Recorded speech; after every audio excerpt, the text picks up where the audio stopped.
Welcome to Behind the Bookshelf podcast. I'm your host, Emily Vale. This is a place where we hold a candle flame to pages, get the inside scoop from published authors and other industry professionals. Here you'll learn the inspiration behind stories, get to know the author, learn their process, and be part of relevant conversations around literature. Take a seat, grab a book. We're going behind the bookshelf. Today I'm joined by Kelly R. Nelson, a romance author. She's the author of Sister, It's Not the Way and The Devil and the Details, where she writes unapologetically about love, survival, and all the messy emotions in between. Her stories are bold, layered, and never shy away from heat. She believes in complex women, and her stories aren't just about surviving, they're about reclaiming power, pleasure, and a whole lot of spice. Devil and the Details is part one of the Dangerous Comfort series, and it is about a woman who finds intense love with a seemingly perfect man, but their passionate relationship slowly reveals dangerous patterns of control and manipulation. Okay, well, thank you, Kelly, for joining me today for this conversation. Everybody who's listening, we're having a conversation about indie author transparency. And Kelly, I know you've seen this trending on Threads, right? Absolutely. I think I'm probably one of the indie authors that like to keep it as transparent as possible in my journey. I don't want to call myself a baby indie because I'm not, but it feels like that. Yeah, I was looking at your Amazon profile, and so you came out with, it's called, I'm looking at your Amazon profile right now, Sister, It's Not the Way. That was your first book that you published, right? I did that myself. I tried really, really, really hard to just do everything the right way. Especially then, I was younger. I had two kids that were in elementary school and middle school, and I self-published, tried to edit it myself, did all of the things. Right now, you actually can't purchase the paperback on Amazon right now because I'm pulling it off because I actually have gave it to my editor to clean up. That's been fun. It's always fun to hand something. I mean, it is and it's not, but that's exciting that you're kind of revisiting it, right? Yeah, I'm putting out an author edition because my new release, The Devil in the Details, people have enjoyed that story, and then all of a sudden I've seen an uptick in the first book, and I was like, please guys, don't pick that up yet. So I need to revise it. Yeah, I just need you guys to stop buying it. I mean, thank you, but stop. So Yeah. I pulled it. So you're not a baby indie, and that's the only way that you can do it is to learn from things that you could have done better. And I think that's kind of what this indie author transparency all kind of stems from. We're all just winging it, like self-published. We have to learn what works for us and what doesn't, and kind of test things out. And I think the part that I love most, I have not made, I probably did, because I am one of those people that makes posts and then I delete them because it doesn't pass the vibe check. I'm like, that doesn't agree with my other personality, so then I delete it. So I might have made an indie transparency post and then deleted it. But my point in saying this is that that's why I really appreciate them, because people do share maybe their mistakes or just a lesson that their peers can learn from. Absolutely. I think for me, I came into this experience not knowing any authors whatsoever. So I didn't know where to go to. I didn't, get my degree in literature. I originally wanted to do that, and then I had my daughter, but I didn't know anything. So I have been researching, winging it, and then eventually I found some great author friends to kind of, kick back ideas to. And they always tell me I'm crazy, but it's fine. I just do my thing. But I decided that I was going to build my community of readers and just be my true, authentic self and just explain where I am in the journey from the very beginning of getting my book, and editing it and, doing the weird stuff that I was tabbing the book. It's really bad. To now where I am doing book, conventions and signings and stuff like that. So I've just been authentic. And I want to be transparent. I want to help somebody else out so they don't have to go through what I've gone through. Yeah, and I can't speak for everybody else, but I would like to think that everybody is moving towards authenticity. If I see that in a creator, an author, or whatever, and I just feel like they're not putting on a persona and they're speaking from their truth, and then I want to follow them. So I do want to ask you, we already talked about that was your first book that you published was Sister It's Not the Way. Did the choice to self-publish come easily to you? Did you always know that you want to do that? Journey like? So, I mean, honestly, I really leaned into self-publishing or becoming an indie author with this book that's out now, The Devil in the Details. And when I initially decided I was going to actually put this out and promote it and do all of the things, I didn't know whether I wanted to do self-publishing and then or try to get a publishing deal. So in the process of editing this book, I was like, you know what? Let me Google what do I need to do, right? Okay, query letter. What is that? What does that intake? So I sent out to like 12 agents, and out of those 12, I got four rejections. Um, and it was one of those rejections where I was like, this isn't for me. And the rejection was, your story seems amazing, but it's a little bit too long. And so because of that, I'm going to pass.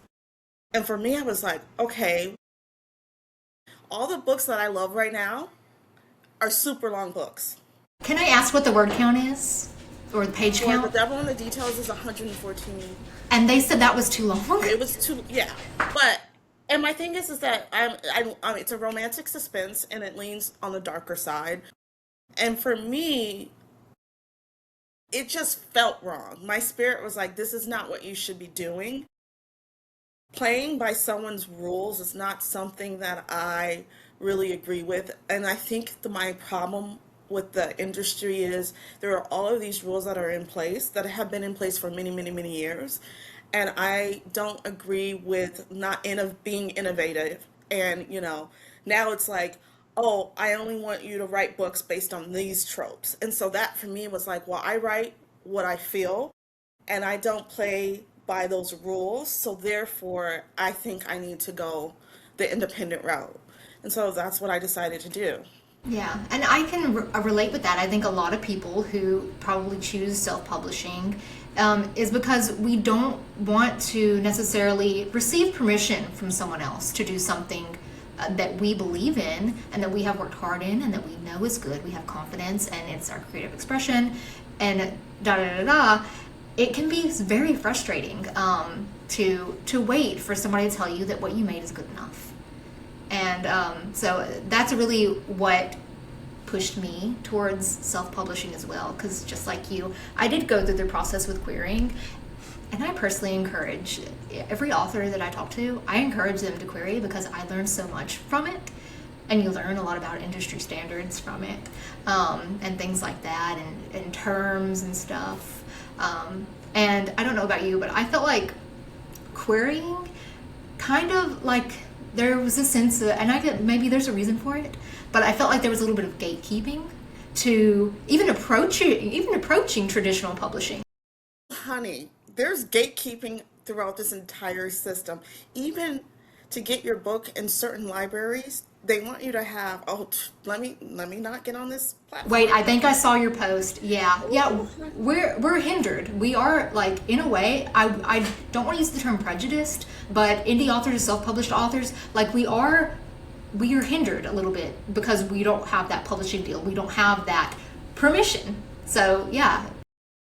I think it's very interesting because if you think about all the heavy hitters that are coming out right now, where did they come from? Yeah. They were indie. Yeah. They were, I mean, for a long period of time, dark romance wasn't a thing. Where did dark romance come from? So for me, I think it's interesting who gets to play in the sandbox.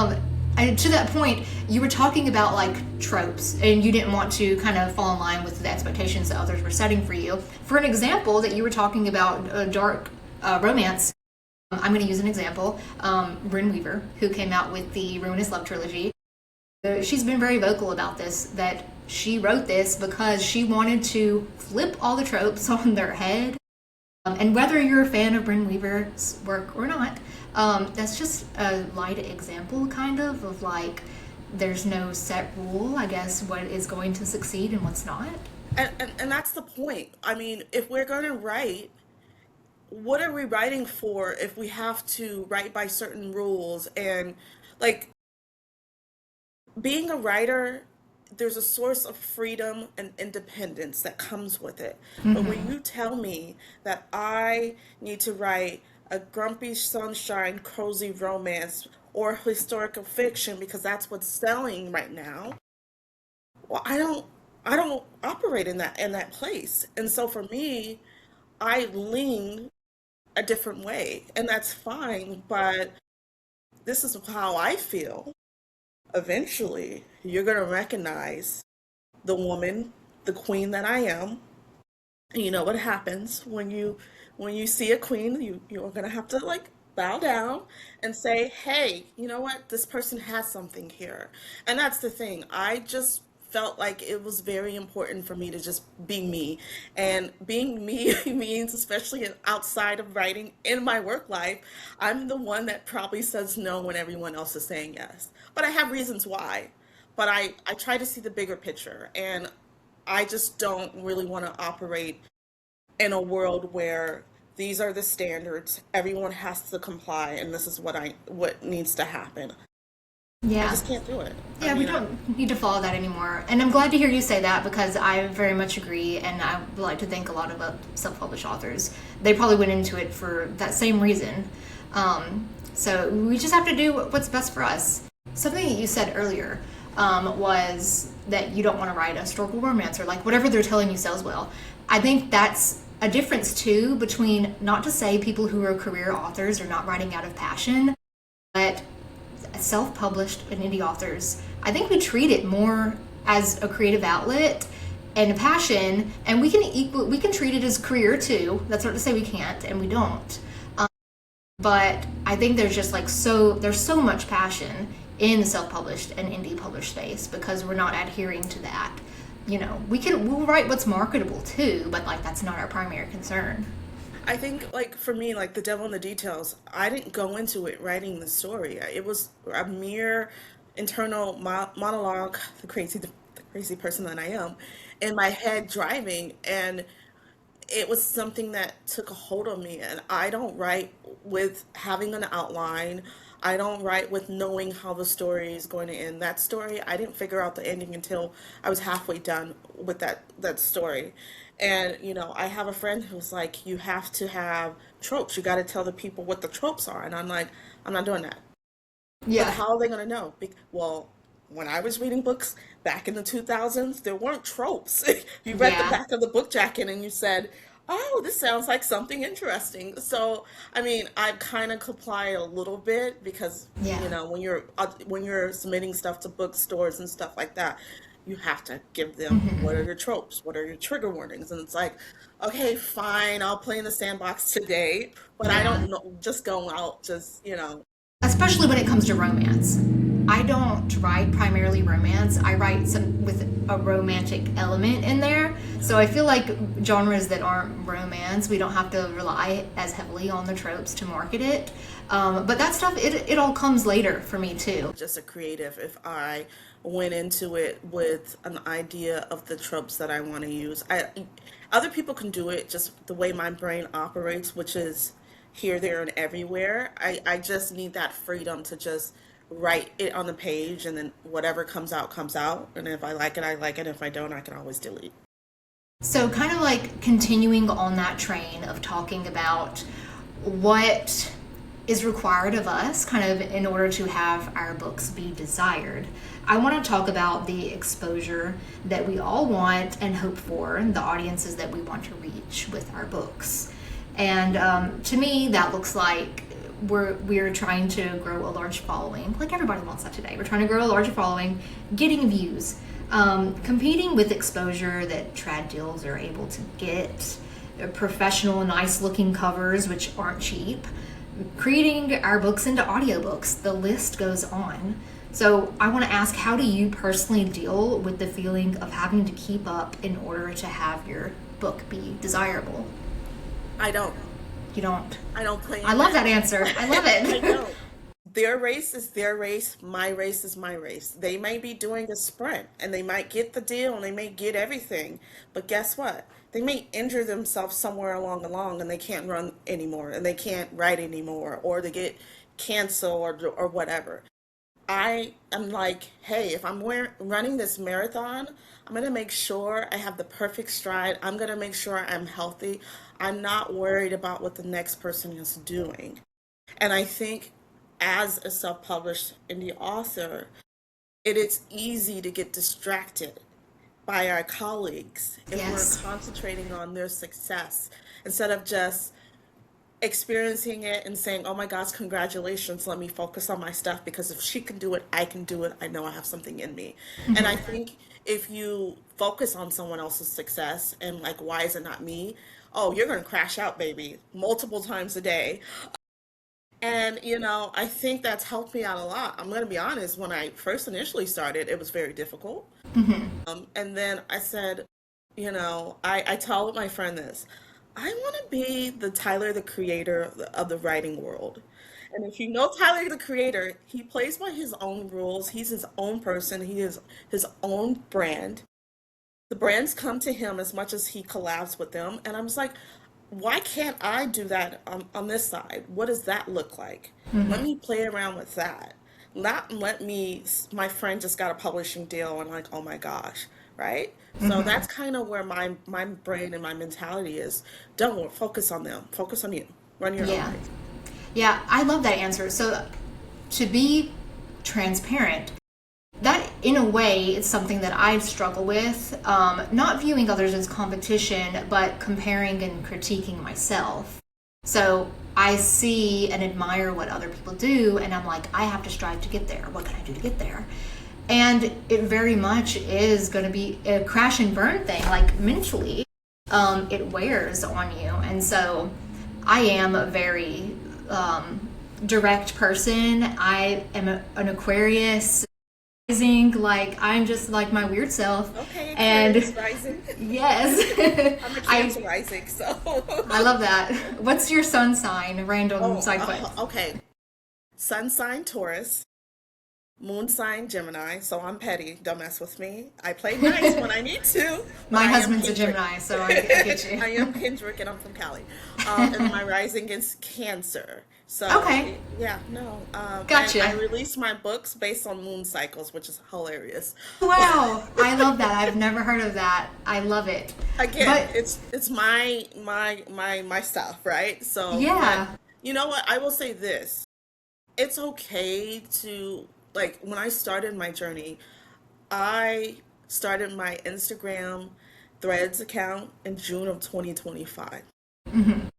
I am young to the social media, right? And I was first trying to do all of the things. I was putting out reels. I was trying to do TikTok videos, which I'm not doing that. I failed. I called my daughter. I was like, girl, help me out. Like, I did not know how to edit and do all of this yeah. stuff. My husband So, can't look at my TikTok. He's banned from it. but I didn't know. I was trying to do too much. And because Yeah. I saw other people doing it, I was like, oh, this is what I'm supposed to do. And then I said, no, Kelly, just be you, be authentic. And it is what it is. And I feel like because of that, especially on Threads, I've been able to grow that. Like, Yeah. I'm over 1,000, which is crazy for someone who it hasn't even been a full year yet. It is also whenever I put those authentic posts, and sometimes it's the random ones, like, do you Yeah, it remember Skipper is. Doll? I was Yeah. like, I posted about my book, nothing. I asked people, do you remember Skipper the doll? And it's like blows up and it becomes this viral little, thing. So, Can I tell you something? So yeah, very much piggybacking off of you're trying to do all the things when you see other people and you're like, I have to meet that level. And that's what I've struggled with and it resulted in me trying to be equally present on Threads, Instagram, TikTok, YouTube, everything. And then I am like having a panic. So I stepped away and I mostly just post on Instagram and Threads. TikTok is for, excuse me, it's for shit posting. But talking about you posting about Skipper the dog and it just went off.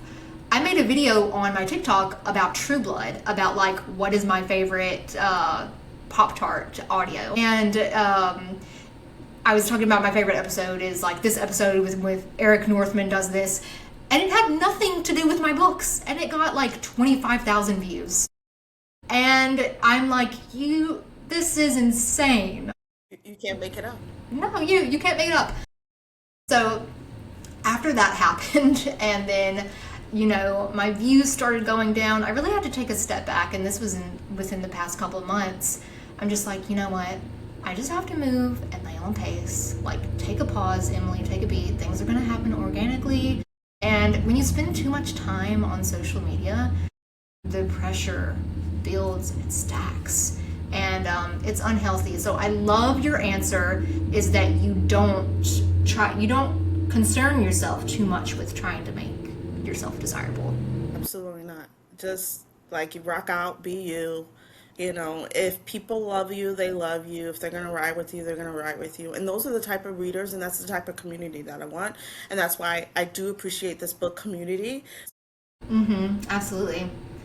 So the next question I'm going to ask you is, what do you think the most vital things to consider are for someone who is thinking about leaning into self-publishing rather than trad?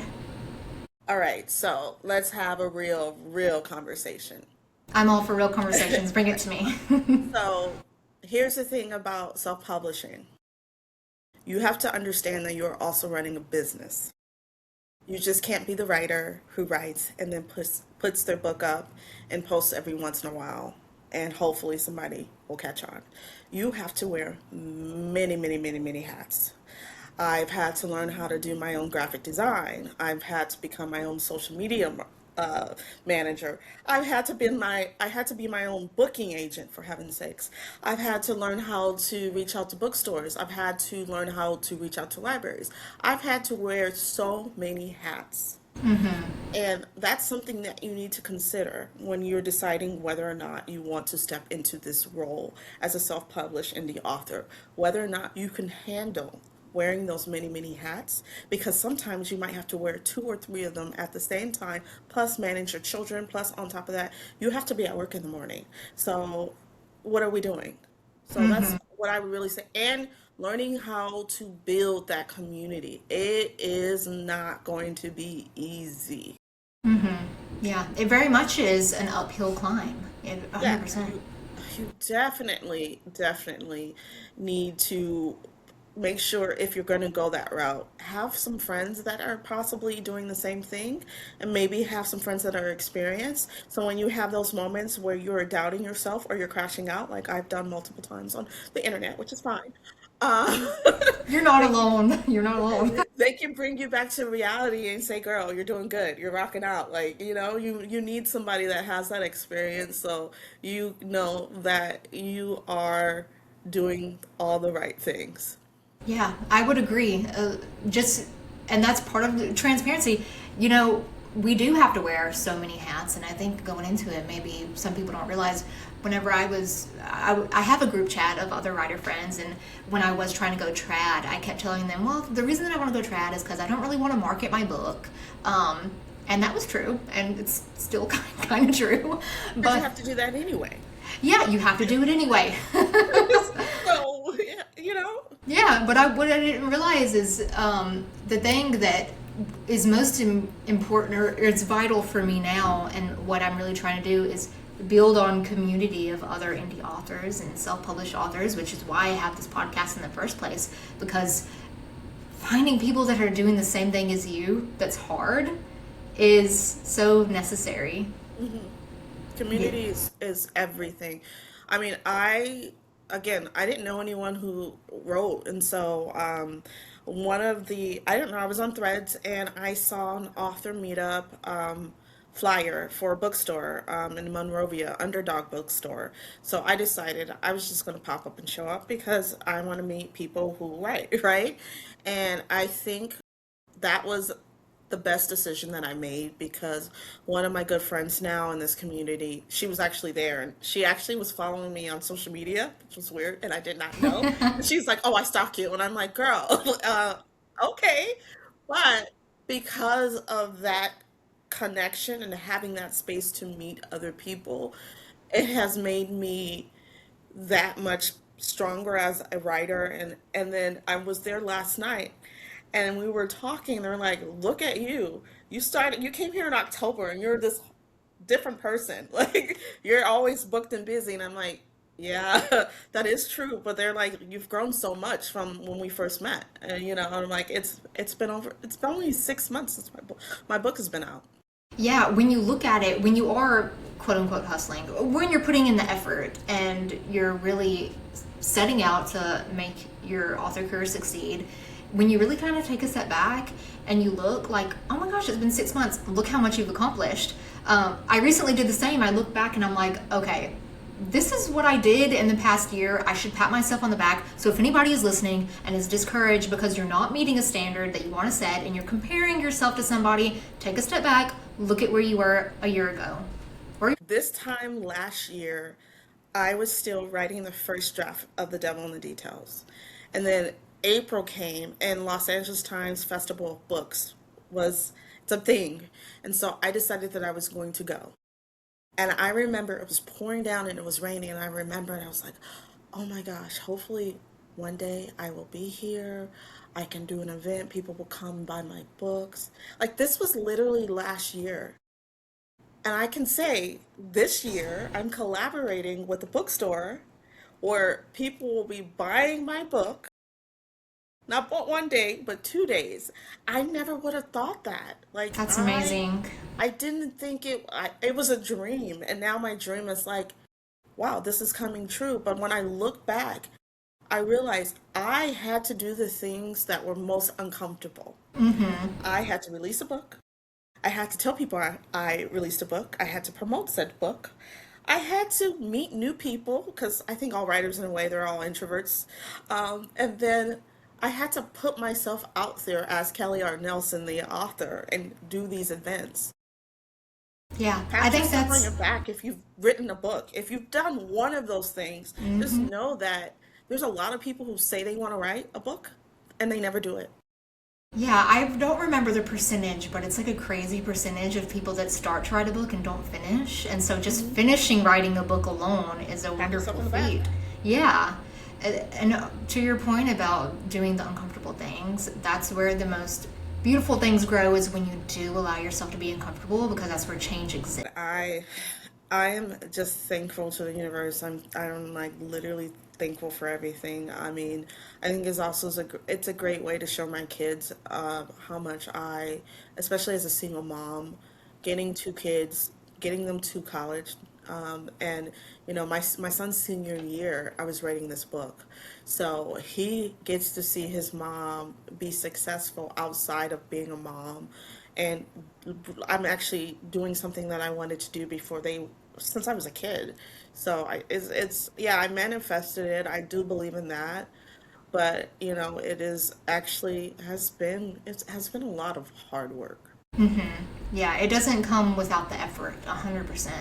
And I love that you talked about kind of showing it to your kids. Like, writing isn't, like, being an author is not super common. Um, and when I tell somebody that I'm writing a book, they're surprised and they want to know about it. And I think, like, when you do have children, it is really cool when they get older to be like, yeah, my mom wrote a book. You're like, it's not for you to read, it's to be a lesson to you that you can do whatever you want to do in What life. you're not going to do is read Mama's book, and if you do want to read it, let me give it to you so I can tear out the pages that I Yeah. don't want. Chapter 27, you don't need to read chapter 27 except for like the last 2 pages. Same. My dad was like, several people were like, I want your book. My mother-in-law bought it, and I don't care. She's cool. But I 100% like unknowingly kind of named one of the main characters of like love interest after my husband. So my husband's name is Michael, and the love interest name is Mikhailov, which is kind of like a rendition of Michael. So I was like, it's weird now. And like, I'm your daughter-in-law, so you're gonna read a sex scene and you're gonna think it's inspired by you or something. I'm like, I don't know how I feel about that. Listen, my coworkers know that I wrote this book.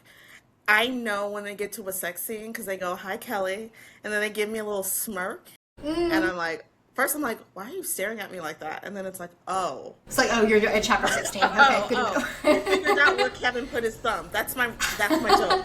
That's Let me know hilarious. let me know where Kevin put his thumb. That's how I know you read my book. And people go, "Wait, what?" And I'm like, "Yeah, you'll And then find they out." go and read it. And then they're like, "Yeah." And then, they're like, "Oh my gosh, you're such a dirty girl. This is what you're thinking at work." No, I'm not. But I have a good imagination. That's all I have to say about that. Yeah. So I think, we kind of covered this already, in a way, but the last question that I had for you was, did it take you doing it wrong in order to do it right? I think it takes everybody does it wrong in order to do it right, Okay, so unless you're an anomaly. I guess if you want to compare book one to book two, yes, right? In that aspect that I had no idea what I was doing. Book two, I actually paid for an editor. Oh, honey, that was the biggest gamble that I've ever taken in my life, except for now.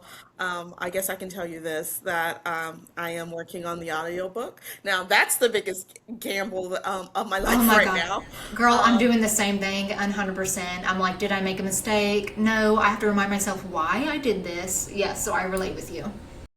Yeah, I'm at the beginning process right now where they're actually doing the casting for the narrators. And so I'm like, oh, great, this is happening. This train has left the tracks. But I think when you look at the book one and book two, yeah, it took me doing everything myself to go, you know what, this could be a lot better. Let me really research what I need to do. And then maybe the only other thing that I can think of is at the very, very beginning, I tried the Facebook ads, I tried the TikTok ads, and I tried the Amazon ads. And for me, it didn't do anything. And I'm very careful on how I spend my money You have to because, be. honey, this money I work hard for. So I stopped doing that and I just started just focusing on social media and, just, commenting on other people's threads, gaining my own followers. So, I mean, I think that's the only thing that I really feel like I've had to like figure out the wrong things that I've done. But besides that, I'm very strategic, but I'm also in a way impulsive. So it's very interesting. A thought will come to my head. I went to a conference in February, and it was going to be on Sunday, and it was like a 3-day conference. And so I was like, well, how are people going to find me? Like, what am I going to do? And then one day I was like walking out of the house, and it was like, you should make a flyer.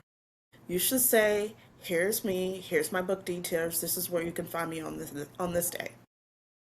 So I did that, and when I went to the conference, I was hungover, but I didn't go to the opening ceremony. But I was standing outside, and I ended up passing out my flyers. And Sunday came, and people were like, "If you hadn't passed me out, if you hadn't given me your flyer, I wouldn't have never known anything about you." And Yeah. I'm buying your book. So I love that. Yeah, I previously owned a small business, and so I stepped into this kind of feeling like I knew a little bit about what to do, but the same thing, like with my business, it ended up being successful because like what I was doing was I just kept throwing stuff and seeing what stuck. And when you figure out what sticks, like you just keep doing it, and you never know. One of the things that sticks is gonna bring audience members to you or clients to you or whoever it is.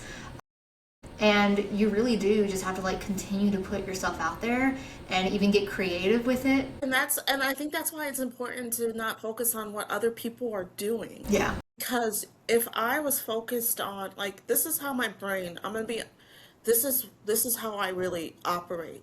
I'll ask like another author, how did you do X, Y, and Z? How long did it take you to do that? And they say, okay, Kelly, it took me 5 years to build my following. I go, "All right." In my brain, I go, okay, it took them 5 years. Now, based on the information that they gave you, how could you do that in 3 years? Oh, okay, you got it in 3 years. All right, that's good. But I'm not going to implement that plan. Then I go, okay, how do you do that in a year and a half? And then once I get to that point, I go, okay, now let's run with that idea and let's do it. Again, I'm running my own race. Sometimes I'm sprinting fast And it's like, go. And like today, I had a moment on the couch. I wasn't feeling good today. I stayed home from work and I did a lot of business stuff for, my book. And then I just was tired and I felt kind of sad because I was like, this is like a lot of work. Like, is this going to pay off? And then I thought about it and I have a list of wins and I went through my list of wins and I was like, it's paying off already. I mean, yeah, I agree with you. I've very much like, and I don't know if you're like this, like I am, but I I don't want to say I rush myself, but I have expectations for myself. And when I set my mind to something, I want it to happen. And I work for it to happen every day. And so it often does happen. But because I'm like, oh, this needs to happen day after day, this needs to happen, I'm going to keep working to make it happen. And then a month or two goes by and finally it happened. And I'm like, oh, thank God it finally happened. But then I step back and I'm like, girl, it's been 2 months. Like, you should be proud. Here's my problem, and this is what someone actually, speaking of Bren Weaver, for some odd reason, whenever I see her, she's on threads, I might respond to something she says, and she's actually responded back to me a couple times. I had to screenshot her because I thought it was so cool. But she said something to me. You have to learn how to enjoy your wins. And that is true. I have a hustle mentality. So when I set a goal and I hit that goal, I don't sit back and go, oh, that is so amazing. I'm like, all right, well, that's fine. Good. But we need to do this. And when she put that in threads, when she made a comment, first of all, I almost had a heart attack. I was like, girl, please don't do that. I just finished reading your book. Stop. Please stop. But when it clicked. I was like, you don't celebrate your wins. Yeah. And when you do, like you said, it was celebrated for like maybe a half a day and then you move on. So now I'm like, all right, no. At least take a day to be like, let me tell everybody in the world this is what's going on with me. So, and I think that's like my biggest struggle is celebrating my wins because I'm so busy trying to run this business now, write this book too, the sequel. But I'm trying to teach myself that, and I constantly have to go stop. That's a good reminder for everybody. And sometimes it does take a singular person telling you that because now every time that is going to click in your head. And you're not alone. I listened to like E.V. Schwab's No Right Way podcast, and one of the questions that she asked her guest is, how do you celebrate your wins? And a lot of the authors, they come up short. A lot of people don't celebrate their wins. I don't know why. Maybe it's just a human thing that people don't celebrate themselves as much. I think as an indie, that's the hardest part is because the fact that you're going up against the big five, you don't really get the opportunity to, really like I don't have 1.5 million followers and I'm not on the New York Times best-selling list. I will be there one day. You're hearing this from me. Uh, but I think that's the biggest thing is because our goalpost is always moving. It's always constantly moving. Okay, I got into one bookstore. That's great. All right, now I need to get in this bookstore. I want to get into the library system. That's great. Then I reach out to another library. Like I got into LA County Library System, which was fabulous. They were easy to work with. And then I applied to another library system, which I shall not name, but it's in a different county. And they told me that I needed to have a Kirkus review or a review from the LA Times or this or that. And I was like, well, hot diggity damn. How am Yeah. I supposed to do that as an indie?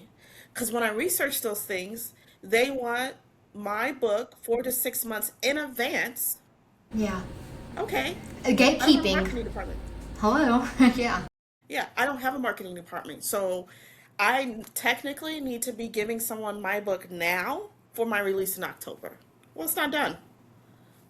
So, Is like I don't know if underbelly is the right word, but that's like a hidden part, I think, of self and indie publishing that uh, maybe people don't know about is like how gate kept it is to get into certain spaces in order to have your book be presented in front of audience.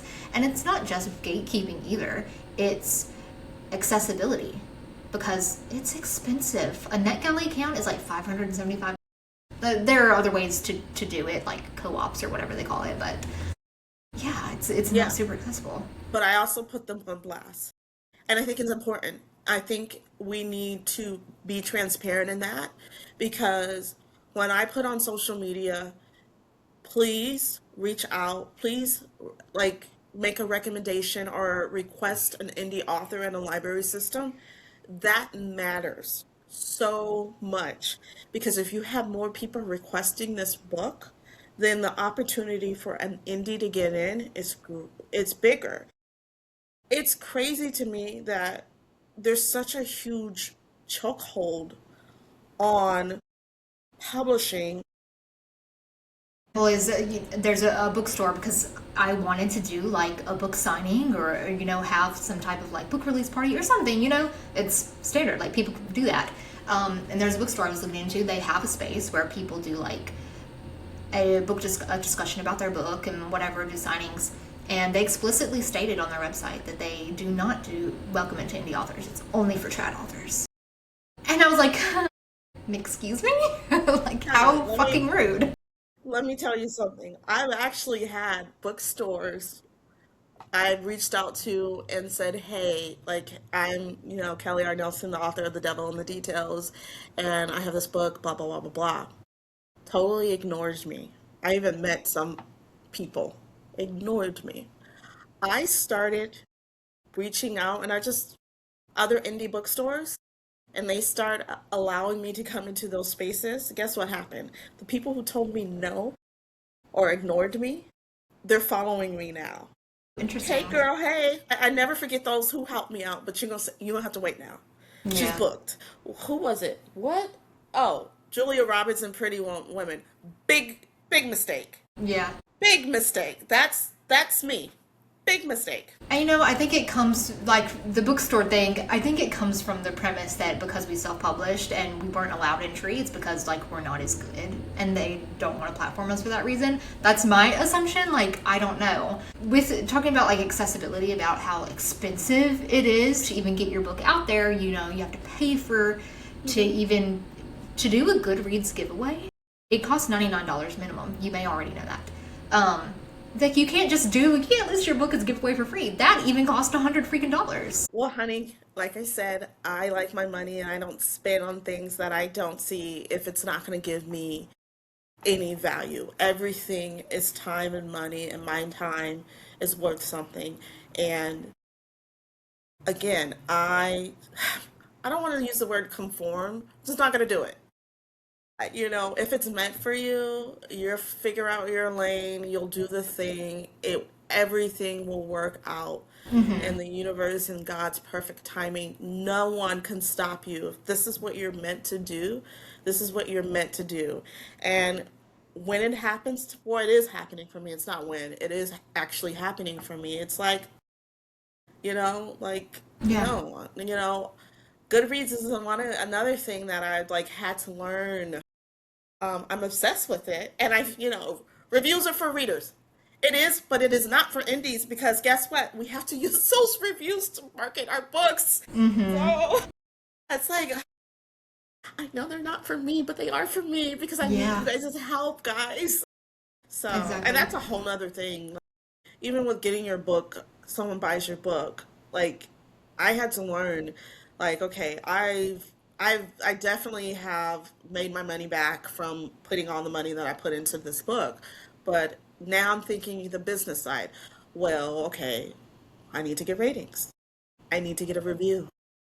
Those reviews matter. Goodreads matters because people utilize that. How do I do that? So I had to figure out what to do, especially in these, in-person events. And so I have a little card that I stick in my books. If you like this book, please leave a review. So Yeah, A+ in marketing. And I've pointed out hardships, things that are stacked against us, and I think it's important to talk about just for transparency's sake. But I also want to shine, and we kind of did a little bit, shine on why it's rewarding because we can write whatever we want to write without having to conform and get permission. We get to connect with our readers, I think, in a special way. We get to dictate our author branding. We get to dictate everything because we are our own brand manager. I don't know. What would you say the rewarding part is for you of being self-published? You know, it's definitely seeing the readers read something that I wrote and having them feel something, anything. Whether it's sadness and if they've cried, or because I wrote something and I'm like, sorry, not sorry, guys. Please don't DM me because I'm going to tell you sorry, not sorry. I feel like for me, I think that it's such an amazing experience. And when you get your first, I did my first book signing in January, and I had someone come to me and they were like, I finished reading your book on Kindle last night. I needed to come meet you and get a physical book. And when that first reader comes to you and tells you what reading your words meant to them, it just, Yeah. that's a feeling that you can't, it's hard to explain. When you get that, it's just like, wow. Because Like, books are impactful. They are. I've read books that have changed my viewpoint on something. It just made me feel something, made me understand a perspective deeper, and 100%. and that's why I think what, like with this book, The Devil in the Details, what I wanted to do was I wanted to do this beautiful storytelling, but I wanted to also talk about the dangers of ignoring red flags, and what that looks like. And I wanted to do something a little bit different and not just put it out there.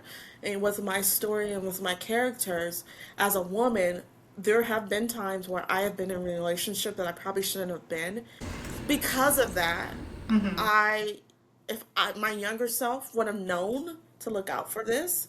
And so when I wrote The Devil in the Details, when I have someone says, oh my gosh, that made me think about this relationship that I had, and it was a red flag, and I don't know why I continue. It's just, you get me. You understand what I was trying to do with the story. It's just, it's not smut, right? It's a, it's, I'm giving you something to really think about. And then that experience translates over to, I've done a book club. That was fun. And then I'm doing another one this weekend where they've read my book and they get to ask me questions and I get to talk about it. And it's that experience over and over again. Everyone gives you a different perspective, Yeah, you know? that's a wonderful, wonderful answer. You get me, and it gives you something to think about. I do treat my books similarly. Like, I have a fun time with them, but at the core, there's another story that is being told. And so, in She Feeds on Misery, the book that I released in February, it is very deeply about allowing yourself to not stay rooted and be a martyr for other people and just hold your own desires back. It's very much about self-discovery. It's two women in their 30s who pretty much abandon everything and find happiness. And it is really rewarding when there is a reader that says, this made me think about like what truly makes me happy. Like, am I happy in my life? What changes do I need to make? And that it's not too late to make those changes. Or when you do have a book club, I have a book club discussion guide in the back of my book because I want people to reflect and actually think critically about what they just read. Because I I'm not going to judge readers and say that they're not thinking critically, but I think critically when I read. And I think it's an important thing to do. Yeah, I think, I write romance, right? So, oftentimes people just get lost in the story, the romance of it all, and I love that. That's one of the reasons why I love this genre. But my book also talks about things like control. What does control look like, right? So, how do you tell a story knowing that you want to talk about these serious things and knowing that you need to feed it in a way where it doesn't become preachy? That's the beauty part of it. You're telling this story. We're on this emotional roller coaster. Yeah, I decided that I wanted to love bomb you. I wanted you to feel like you were in a relationship with Kevin. I wanted to gaslight you. It was very intentional. I'm sorry, not sorry. I wanted to screw your entire world up to the point where you had no choice to do what you needed to do. And Yeah. then put you back together again. And what does rebuilding look like?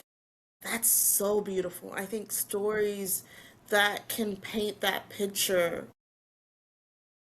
we're artists. Yeah, We're, that's what I was thinking. It is an art form. There is a certain level of genius to it when you can pull that off. I read a book recently, and it is it's a book that's not for everybody. She even says that. I had to reflect on it after I read it. It is a horror, and it is a true horror. It is called Hysterical, and there is a character in it that you know, I'm not going to compare it to yours, but he is one of those characters that, like, she makes you like him, but he's actually horrible. He is a horrible person, and this character in question in her book, I'm not going to spoil it, but he does some very illegal stuff. So he is unequivocally bad. But after I read it, I was like typing up on my notes app of like what I thought about it. And I was like, oh, I love Mr. So-and-so. Like, cast him in a dark romance right now. And then I was like, wait a second. No, we don't want to romance him. He's horrible. He's bad. Why did I like him? What does that say about me? Like, no, we hate him. Looks like bad boys. Sorry. Yeah. Even if it's for a smidgen of time. Yeah. I liked the version of him that he was making us believe him to be. And so, yeah, I love that you can do that, all whilst weaving in the fact that this is not what you should want. I mean, I'm not giving my story away, but it's also about people who have baggage. Mm-hmm. So again, it's a story weaving, right? I wrote Kevin, I read Kevin, and I'm like on my couch, oh, I love him so much. And I was like, girl, you wrote him. Of course you love him. You wrote him. I was like, but you know, he's just, you know. And he's supposed to be. He's supposed to be. You know, but yeah, I'm excited. I'm excited. I'm glad I did not wait for a deal. I am glad that I put my story out there. I'm glad that I have gotten the great reviews. It has encouraged me to continue. Book two will be out this October. And, you know, if I would have waited, that's another thing. I'm too impatient. Same. I was talking to my friends. I'm like, should I release 2 books this year or 3? And that was the thing. So I will tell you this. I released The Devil in the Details September 17th. I had an agent from those 12 say, hey, send me the first 50 pages. And I was telling my friends, I've already recently released the book. This is October. Why are you emailing me now? She's like, girl, the publishing world moves slow.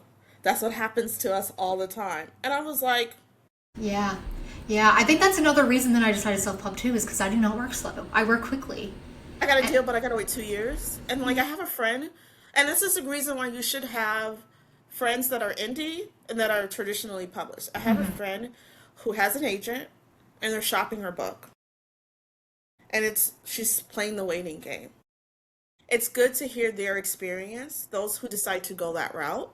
So then you can go, yeah, that's not for me. Yeah. There's a good reason that they do it. There's a strategic reason that they do it that way. 100%. But I'm impatient. I want it now. I'm like, what's her name? Baruch Assault from Charlie. I'm aging myself. Yeah. I want it now. So I want it right now. Give it to me. So I'm just going to do the thing. And then, you know, if someone wants to rock with me later, I'm always down. You just got to bring something to the table because, honey, this train has left the tracks and I'm, you know, chugging along. Yeah, 100%. I write like 2 books at least at a time, sometimes 3 because I'm crazy. God bless you. God bless you. I bounce around like the Energizer Bunny. I'm just like, whatever. This is what I feel like doing today, so we're going to do that. But yeah, I have the freedom to do that. And I think that's something that I need. I need freedom. I need it. So it works for me. And, you know, I think that we can talk about the things that are hard, that stand in our way. We can talk about the rewarding parts of it. But the thing that I love the most is just the community. And I think that's why I love Threads so much, is because it is newer and it I don't know, it just feels more authentic there. It feels like we learn a lot from each other there. I've made connections with trad and indie authors there. It's insane. I mean, like I said, I love Threads. Every networking or collaborative experience that I've had, it's because of Threads. Every bookstore that I've been in, I'm in a bookstore in the UK. Okay? That's awesome. She's in the UK in Kent. So it's all because of Threads. It's all because of, hey, I want to support indie authors, or hey, I have this idea for this thing. Who wants to do it? Um, and I appreciate it. And it's also what I love about Threads is that it's really based on what you are interested in. It's not going to give you the crap Yeah. stuff. And even if it does, you can say, Dear Algo, I only want to see X, Y, and Z, and it will change. Which that's what I love about it. My threads are is not crazy because I don't click on anything that I don't want to be entertained with. It's cool to see people who, and the author sphere is small, trad and indie, it's small. So the fact that we can cross paths with authors who that we're inspired by or that we enjoy and like have a conversation with them is really cool. Um, Can I but ask you a question? What do you think about? I had this conversation with my author group yesterday about being authenticated, the blue check mark. I don't care about that. I was authenticated with my small business that I had, and it didn't do anything for me. I'm gonna give you this, okay? So I authenticated myself 2 weeks ago. Okay. Once I hit 1,000, I said, let me do it. And there was a couple of reasons why. Through Threads, I found out there were, once you hit a certain point, there's people out there who will try to steal your profile or create your profile. So that was the number one reason why. What I'm learning is because I'm blue checkmark, I'm never They don't hit. get hidden. It does because it thinks it's spammy. Okay. But what I've learned, so I had to be Yeah. strategic, right? So this is what I was telling the other indies. I was like, look, I blue check mark. This is I've only been doing this for 2 weeks. I've noticed that whenever I engage with someone, they're very quick to respond because they see that blue check mark and they're like, holy crap, someone with a blue check mark. And two, none of my comments are hidden. And it gives me, my followers have gone up because of it. I know it's like a cringy thing to do, and I actually didn't It's want to not do it. cringy. Yeah, it's not Well, cringy, but as my daughter would say, for the 25-year-old, she would say it is. But I was like, this is very interesting. So because of like my engagement has gone up a lot more, and I've probably gained in the last 2 weeks 150 followers. well, that's a good point to make. Thank you for sharing I that. guess I will announce there is going to be a spin-off book for Katie. A novella? No, it will be a duology too. Oh, I actually have it where we're going with that one. That one is that I've already have that going. That's pretty much written in my head. Um, I just don't have book four done. But yeah, I read Twisted Love and I was like, I think that's so cool. I'll never be able to write a freaking series. Like I would never do that. and look at you. I gotta stop saying, oh, here, I'm gonna try this. I'll never be a New York Times best-selling author. I'll never be that. Let's see if Yeah, that works. it's an I'll never interesting. get a television deal. That's an interesting way to manifest. It's like anti-manifesting. You're like doing I'll reverse never work psychology. with Shonda Rhimes ever. I'll never. I think that in the past few years, like indie publishing is just like it's changing so differently. I didn't even know that was a thing. Like 5 years ago, I did not know self-publishing was a thing. Like I said, where I am now, 5 years ago, I don't think I would be here. I am done a lot. I'm doing a lot of things for someone who doesn't have a large following. I'm doing a lot of things that shouldn't be happening, right? Like I have a friend who has never she's been writing for 15 years. She's never had her books in bookstores. And I'm like, girl, what? No. Yeah. Like Hopefully you can be her inspiration, but you know it's not meant to be for everybody. Everybody doesn't yeah, lunch she with that told me that. same. She did a she did a book signing and she's such a wallflower. So I was there, I was her sidekick. I was like hyping her up, getting people to come in. And she's like, thank you so much. She's like, I don't think this is for me. I can't do, you know? And I'm like, I get it, you know? She writes underneath a pen, you know. It's very interesting. And then here I Yeah. am. We're the exact opposite. I'm like, well, I'm about to be Yeah. outside this weekend. I have a book festival that I'm doing. I'm in a bookstore in February. No, I have one in April 11th. I had LA Times the 18th and 19th. I have Independence Bookstore Day on the 25th. Then I have NovelCon in May. Then I Yeah. You're have out there.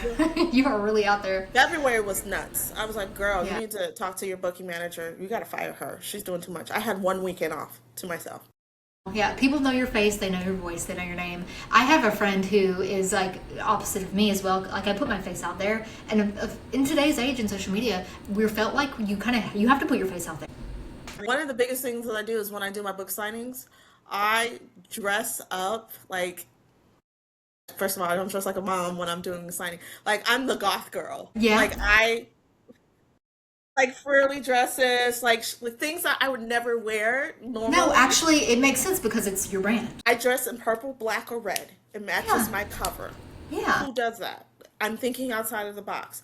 I've had people say, I came to you because of the way you're literally matching your sign and your book. It's time, it takes strategy, it takes all those things. And yeah, but I thank you for coming and talking to me today about your book a little bit, about our experiences, and I'm just speaking openly and transparently. Absolutely. Emily, I hope you know we're friends now. Thank you for listening. I had to clip so much of that conversation because we were just going off on tangents. We were honestly just having the best conversation, like between two friends. But I hope you guys go and check out her books if you're into spicy romance. It's a little bit on the darker side. And she has her second installation of the Dangerous Comfort series coming out in October. And so, yeah, go support her if you are a romance reader. And on my next episode, I will be having Matilda Zeller and Tiff Robinette, where we will be talking about women in horror to close out the month of March, celebrating Women in Horror Month.